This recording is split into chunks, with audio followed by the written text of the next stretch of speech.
Pak, sekarang sudah bulan Juli, jadi memang untuk 2025 ini sudah berjalan selama semester 1 ya Pak ya, 6 bulan. Evaluasi dari Anda selaku Direktur Utama Trinity, silakan Pak.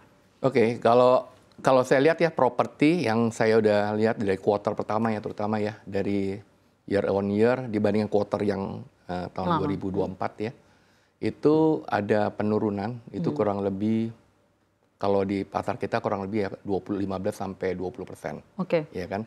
Tapi untung kalau di kita punya project ya, kita masih year on year masih naik 5 sampai 8%. Iya. Ya karena program dan produk yang kita keluarkan.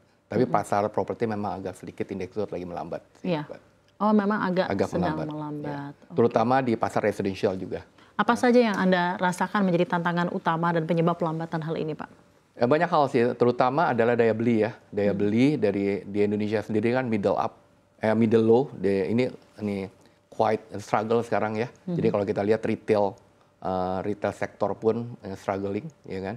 Dan juga di middle up yang kebanyakan orang kan di properti kan beli kan bukan hanya buat end user aja, tapi juga buat alternatif investasi, buat investment. Nah, mereka melihat properti itu jadi satu alternatif investment dibandingkan dengan instrumen lain seperti saham, emas, kripto dan yang lain-lain.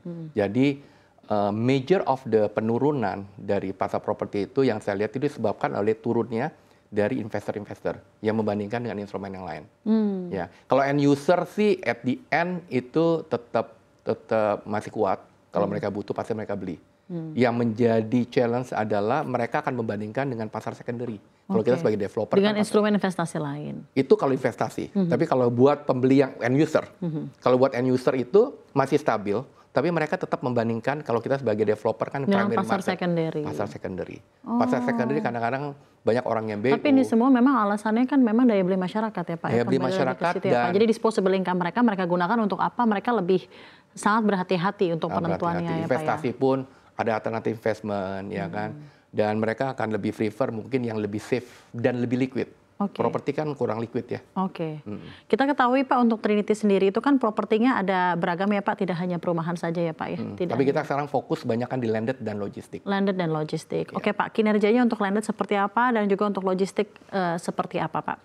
Oke, dari kita kalau kita lihat ya, kalau landed house terutama. Jadi kita the last 3 years kita fokus sama pembangunan yang horizontal. Horizontal jadi landed house, jadi bukan vertikal lagi. Kalau kita the last 10 years kan kita lebih fokus kepada yang vertikal. Nah, karena kita landed, jadi pasar kita masih strong, ya kan.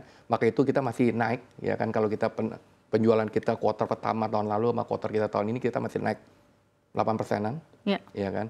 Itu karena karena proyek baru kita yang disentul, itu masih bagus. Tapi kalau yang vertikal, ya kan, itu agak melemah sedikit. Tapi untungnya proyek kita kebanyakan proyek yang sudah jadi. Jadi orang akan prefer kalau mereka mau beli namanya apartemen, mereka lebih hati-hati.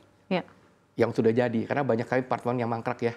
Jadi mereka akan pilih yang sudah jadi. Jadi untung kita kebanyakan proyek kita sudah jadi dan atau di tengah lagi pembangunan yang udah finishing ya. Jadi masih tetap oke lah. Logistik masih oke. Ya, ini challenge-nya adalah kita harus bangun dulu ke logistik. Betul. Ya kan? Itu aja sih. Proyeksinya Pak untuk half 2 seperti apa 2025 ini? Kita punya kalau kita punya dari target ya itu kita expect sih kurang lebih 10% kita tetap naik. 10% tetap naik. Dan mostly dari landed atau dari logistik? Semuanya dari landed. Landed house. Pak, izin saya juga ingin bertanya mengenai regulasi yang baru ditetapkan oleh pemerintah. Pertama moneter ya Pak ya. Kita tahu di half 1 ini ada penurunan suku bunga Bank Indonesia ya Pak ya. Setelah sempat ditahan beberapa lama, akhirnya kemarin Bank Indonesia menurunkan suku bunga Bank Sentral gitu ya Pak ya. Apakah itu langsung tercermin ke kinerja penjualan atau seperti apa? Bagaimana Anda menanggapinya? Enggak, karena gini, penurunan suku bunga dari Bank Sentral itu bukan berarti penurunan bunga dari bank-bank akan nurunin bunga. Pasti mereka akan melihat dulu kan.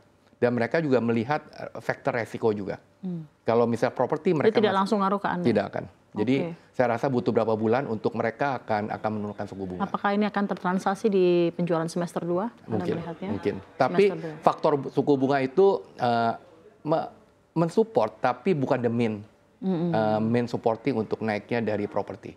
Regulasi yang baru juga yang saya tanyakan kepada Anda adalah berakhirnya PPN DTP di 30 Juni 2025 kemarin ya Pak ya. Iya. Kan per Juli jadi sekarang di 50% ya Pak ya.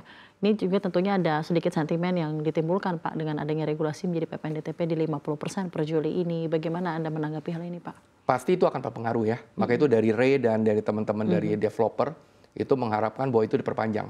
Diperpanjangnya bukan hanya subsidi 50%, tapi tetap diperpanjang. Bahkan teman-teman dari developer itu mengencourage subsidi dari PPN itu bukan hanya untuk rumah jadi, tapi juga dilakukan untuk rumah inden.